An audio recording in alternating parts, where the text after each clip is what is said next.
స్థానిక సంస్థల ఎన్నికలకు యూత్ కాంగ్రెస్ నాయకులు కార్యకర్తలు సిద్ధం కావాలన్నారు టీపీసీసీ చీఫ్ మహేష్ కుమార్ గౌడ్. దేశ భవిష్యత్తు యువత చేతుల్లోనే ఉందన్న మహేష్ కుమార్ గౌడ్ యువత రాజకీయంగా చైతన్యవంతులు కావాలని పిలుపునిచ్చారు. రంగారెడ్డి జిల్లా మహేశ్వరం మండలం గట్టుపల్లి కేసీఆర్ రిసార్ట్ లో యువక్రాంతి బునియాది ట్రైనింగ్ క్యాంప్ నిర్వహించారు. స్టేట్ యూత్ కాంగ్రెస్ అధ్యక్షుడు శివచరణ్ రెడ్డి ఆధ్వర్యంలో శిక్షణ తరగతులను టీపీసీసీ చీఫ్ ప్రారంభించారు. కాంగ్రెస్ పార్టీ అధికారంలోకి రావడానికి యూత్ కాంగ్రెస్ ఎన్ఎస్యుఐ నాయకులు కీలకంగా పనిచేశారని మహేష్ కుమార్ గౌడ్ అన్నారు. పార్టీ కోసం పనిచేసే నాయకులకు సముచిత స్థానం కల్పిస్తామని తెలిపారు. సోషల్ మీడియాను విస్తృతంగా వాడాలని యూత్ కాంగ్రెస్ నేతలకు సూచించారు టీపీసీసీ చీఫ్ మహేష్ కుమార్ గౌడ్.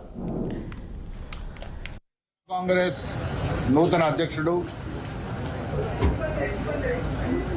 శివచరణ్ రెడ్డి ఆధ్వర్యంలో కొత్తగా ఎన్నికైన యువజన కాంగ్రెస్ మండల జిల్లా అధ్యక్షులు కార్యవర్గ సభ్యులకి ట్రైనింగ్ క్యాంప్ పెట్టడం జరిగింది. ట్రైనింగ్ క్యాంప్స్ నుండి కాంగ్రెస్ చాలా ప్రతిష్టాత్మకంగా తీసుకున్న అంశం. నేను ఇవాళ ఇనాగ్రల్ సెషన్లో అటెండ్ అయ్యి వారితో మాట్లాడడం జరిగింది. తెలంగాణ రాష్ట్రంలో రాష్ట్ర ముఖ్యమంత్రి రేవంత్ రెడ్డి గారు తీసుకొస్తున్న సంక్షేమ కార్యక్రమాలు, అభివృద్ధి కార్యక్రమాలని ప్రజలకు తీసుకెళ్లడంలో పోయిన బీఆర్ఎస్ 10 ఏళ్ల పాలన ఏ రకంగా అన్ని వర్గాలను వంచుతున్నారో, ఈ సంవత్సర కాలంలో కాంగ్రెస్ పార్టీ ఏ రకంగా అభివృద్ధి సంక్షేమ కార్యక్రమాలు చేపట్టినారో ఇవన్నీ కూడా ప్రజల వద్దకు తీసుకెళ్లడం యువజన కాంగ్రెస్ పాత్ర ప్రముఖమైనది. యువజన కాంగ్రెస్ ఎన్ఎస్యుఐ మాకు 2 అంగాలు లాంటివి.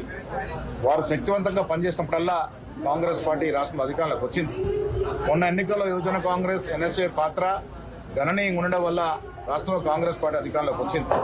సో ఆ కార్యక్రమాన్ని, ప్రభుత్వ కార్యక్రమాల్ని ప్రజలకు తీసుకెళ్లడం యువజన కాంగ్రెస్ ప్రముఖంగా ఉండాలని వచ్చే లోకల్ బాడీ ఎన్నికలు యువజన కాంగ్రెస్ లో కష్టపడి పనిచేసిన ప్రతి కార్యకర్తకి స్థానిక సంస్థల ఎన్నికల్లో పోటీ చేసే అవకాశం ఎక్కువగా ఇవ్వడానికి తెలంగాణ కాంగ్రెస్ పార్టీ నిర్ణయించింది. అది ఎంపీటీసీ కావచ్చు, సర్పంచ్ కావచ్చు, జెడ్పీటీసీ కావచ్చు, జెడ్పీపీ కావచ్చు. యువజన కాంగ్రెస్ లో ఏళ్ల తరబడి పనిచేసినటువంటి నాయకులకి సముచిత స్థానం స్థానిక సంస్థలు ఇవ్వాలి. కృష్ణా జిల్లా